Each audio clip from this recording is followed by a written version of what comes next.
Here's the secret to digital marketing. It's just advertising. What we called in our generation advertising is now digital marketing, which means it's done online. You know, most of us get online these days. If we're not on Facebook, maybe we're paying our bills online. Maybe we're reading the news online.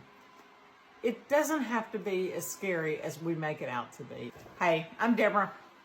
I'm one of the co-founders of the Saoirse Group. I'm married. I've got 2 grown children. I've got a grandbaby. And about a year ago, when that grandbaby was born, I realized we want to live closer. We moved south, as far south as we did, for David's work opportunity, and it was necessary. I'm glad we did it. But now that I've got a grandbaby in the wings, I don't want to live this far out from my family. She's 10 hours away. My other daughter's 8 hours away. This is not the way to live. I want to be with my family.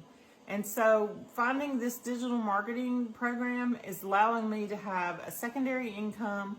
It's going to help me retire my husband early, and we're going to move and live closer to the babies and spend more time with our families.